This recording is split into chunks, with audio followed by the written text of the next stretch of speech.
Keluar masjid, Allahumma inni as'aluka min fadlik, berikan aku rezeki ya Allah. Kenapa keluar masjid minta beri rezeki? Karena selepas kita dapat rezeki, semuanya kita pakai untuk bekal menghadap Allah Subhanahu wa ta'ala. Makin kaya, makin banyak duit, makin cepat masuk ke dalam surga. Bila ada orang mengatakan orang miskin lebih dulu masuk surga, miskin yang bagaimana? Keluar dari masjid, kita diajarkan Nabi baca doa, Allahumma ftahli. Nak masuk masjid, Allahumma ftahli abwaba rahmatik. Tapi bila nak keluar masjid, Allahumma inni as'aluka min fadlik. Keluar masjid, Allahumma inni as'aluka min fadlik, berikan aku rezeki ya Allah. Kenapa keluar masjid minta beri rezeki? Karena selepas kita dapat rezeki, semuanya kita pakai untuk bekal menghadap Allah Subhanahu wa ta'ala. Makin kaya, makin banyak duit, makin cepat masuk ke dalam surga. Bila ada orang mengatakan orang miskin lebih dulu masuk surga, miskin yang bagaimana? Sudahlah miskin, tak bersedekah, tak solat, mencaci maki Allah Ta'ala. Di dunia sengsara, di akhirat neraka jahanam sudah siap belum? Na'udzubillah. Oleh sebab itu, kalau kita baca hadis-hadis yang banyak, maka orang yang banyak rezeki itulah yang lebih dulu, lebih dekat, lebih masuk ke dalam surga. Man bana masjidan, sesiapa yang membina masjid, banallahu mithlahu baitan fil jannah, dibinakan untuk dia satu rumah di dalam surga. Masjid ini masjid wakaf. Mudah-mudahan yang mewakafkan masjid ini diberikan Allah ampunan surga, diberikan tempat yang layak, diampunkan segala silap salah dosanya.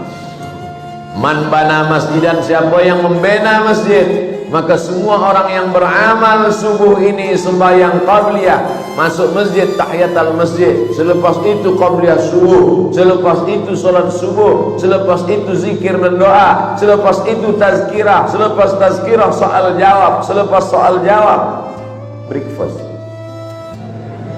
maka mengalir pahala-pahala tak putus. Itulah yang dikatakan Nabi dalam Sahih Muslim, idza matal insan, kalau manusia mati inqata'a, putus. Tapi ada yang tak putus, shadaqatun jariyah, sedekah jariyah. Jadi anak-anak muda belia, puan-tuan, mesti dalam pikiran kita ni kita tanamkan, sebelum aku mati aku mesti bina masjid. Amin. Sebelum mati mesti bina masjid. Sebab itulah amal yang menolong kita. Tapi selepas kita bina masjid, kita sholat juga. Sebab sekarang ini banyak juga orang selepas dia bina masjid, awak tak ke masjid? Tak, saya tunggu amal jariah aja. Mana boleh?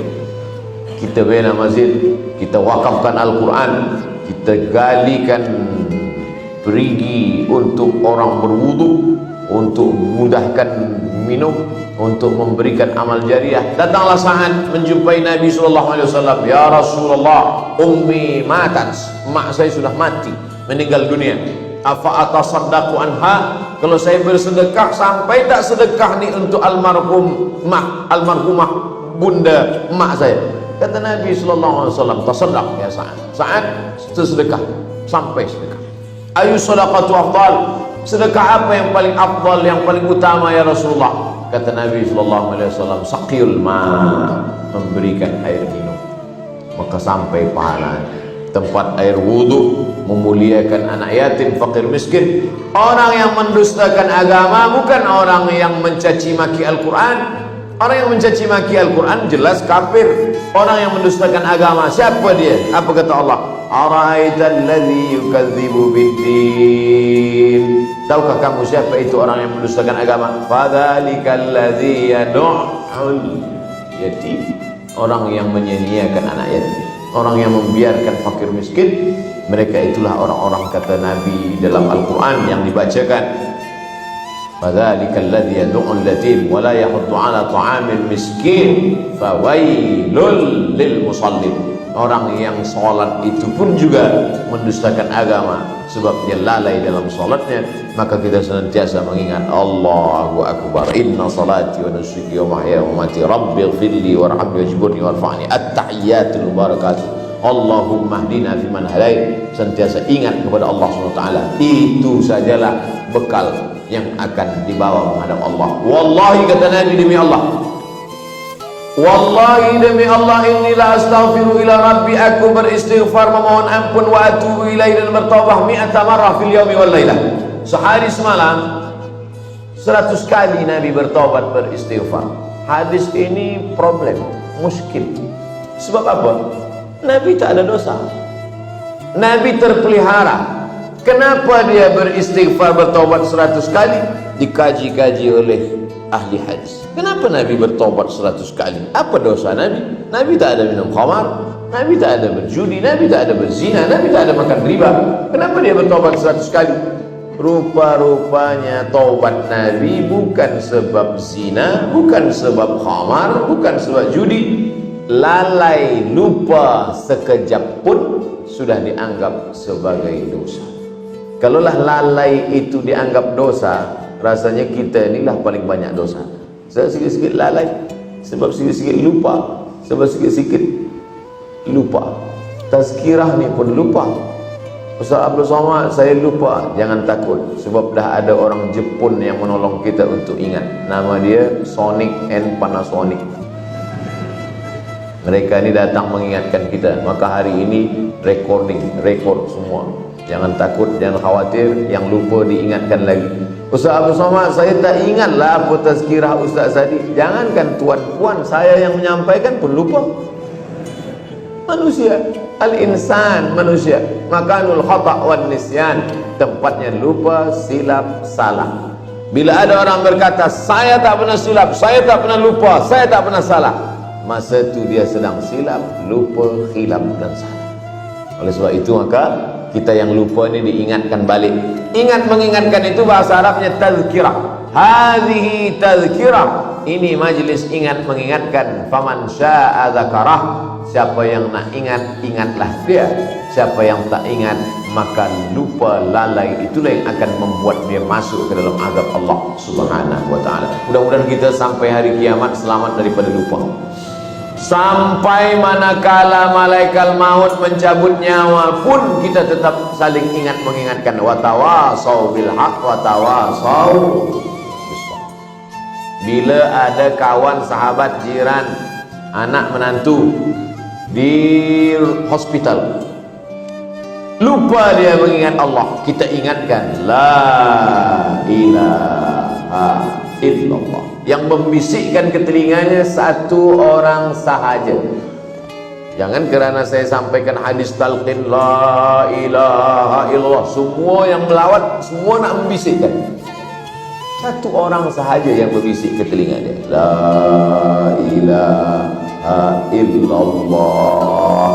Bila nampak lidahnya sudah bergerak, suara tak ada lagi, suara tak keluar lagi, lidah pun sudah mulai masuk ke dalam pendek, tapi nampak bergerak. Bila dah nampak, diam, jangan ganggu lagi. Tapi bila dia mengigau-ngigau, dia tanya, berapa dolar sekarang? Usah ingat lagi, bisikkan lagi, ulang sampailah. Man kana akhiru kalamihi la ilaha illallah dakhalal jannah. Siapa yang akhir kalamnya la ilaha illallah dakhalal jannah. Menangislah seorang puan, meneteskan air mata, datang kepada ustaz. Ustaz, kenapa? Suami saya masa meninggal tu tak sampai ke ujung. Apa kata dia? La, mati. Sudah sampai. Innamal a'malu binniyat. Orang akan sampai sesuai dengan niat. Jadi jangan ada khawatir. Khawatir ada yang sampai la, mati. Ada yang sampai la ilaha. Kafir ni, tak bertuhan. Atheist, tak bertuhan. La ilaha. Mungkin di lafaznya tak sampai, tapi di dalam hatinya sudah sampai. Karena Nabi mengajarkan, laqinu mautakum, talqinkan orang yang akan sakaratul maut di antara kamu dengan melafazkan la ilaha illallah. Maka itu saja yang dapat menyelamatkan kita. Makanya belum lagi terbuka mata di Makkah, di Madinah, azan 2 kali. Azan pertama 1 jam sebelum azan subuh masuk. Selepas itu azan diingatkan kita, asyhadu an la ilaha illallah. Terbuka. Dan bayi Anak yang baru lahir pun itu juga yang membuka matanya saat di telinga dibisikkan asyhadu an la ilaha illallah. Dan orang yang mati pun itu juga yang dibisikkan ke telinga dia, la ilaha illallah. Belum ada rasanya orang Brunei yang lahir dibisikkan ke telinga, aku akan kirim engkau ke UK. Tak ada. Itu nanti. Sekolah ni penting, nak belajar ke Kahirah, ke UK penting, tapi yang paling penting adalah mati dalam keadaan la ilaha illallah. At-tahiyatul mubarakatuh salawatut thayyibatu lillah.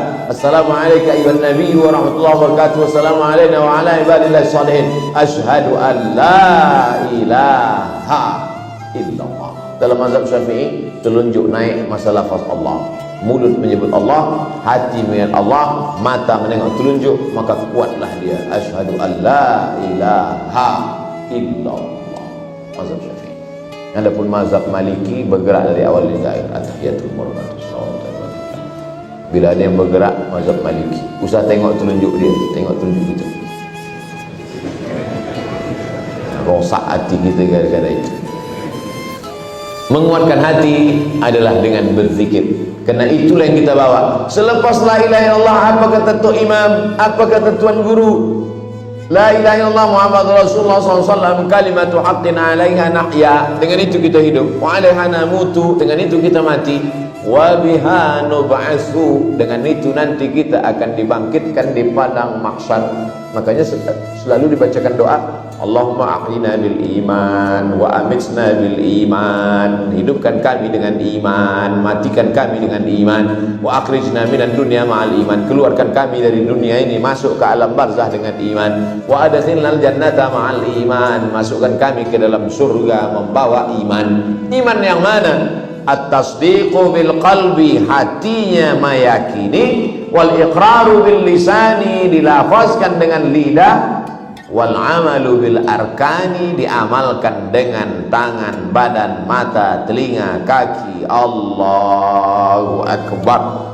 Itulah bekal menghadap Allah Subhanahu wa taala sampai akhirnya wasiqal ladzina taqaw ilal jannati zumara. Wasiqal ladzina taqaw rabbahum ilal jannati zumara. Orang-orang yang sudah beriman, beramal soleh itu nanti akan dibawa oleh malaikat ke pintu surga. Sampai di pintu surga, apa kata malaikat? Salamun alaikum, selamat bagi kamu, tibtum, kamu sudah berbuat baik. Fadkhuluha khalidin, maka masuklah kamu ke dalam surga. Mudah-mudahan kita termasuk dalam golongan itu insyaallah. Idza sa'altumullaha fas'aluhul firdaus. Kata Nabi, kalau kamu berdoa kepada Allah, mintalah surga jannatul firdaus, surga yang paling tinggi. Ini ada orang sekarang masuk, ya Allah, masukkan aku ke dalam surga. Yang paling bawah pun jadilah. Nabi tak suruh macam itu. Idza sa'altumullaha fas'aluhul firdaus. Tapi ada pula orang yang dia rasa diri dia tak layak, maka dia berdoa, ilahi lastu lil firdausi ahla wala aqwa 'alan naril jahim. Ilahi Allah, lastu lil firdausi ahla, aku rasa-rasanya tak layak untuk masuk dalam surga. Kalau tak layak masuk surga, masuk neraka lah. Wala aqwa 'alan naril jahim, tapi aku tak kuat pula masuk neraka. Itulah syair Abu Nuwas yang selalu dibaca, ilahi lastu lil firdausi ahla. Ya Allah, aku tak layak masuk surga jannatul firdaus. Wala aqwa 'alan naril jahim, tapi aku rupanya tak kuat juga masuk neraka. Kalau gitu kau masuk surga, aku tak layak. Kalau gitu kau masuk neraka, aku tak sanggup. Jadi kau nak ke mana? Nak ke surga aja. Begitu cara dia merayu Allah Subhanahu wa taala, meminta kepada Allah Subhanahu wa taala. Maka kita selalu minta, jangan minta masuk surga, karena semua umat Muhammad SAW pasti masuk surga. Tapi mintalah selamat dari neraka, karena belum tentu umat Muhammad SAW selamat daripada neraka.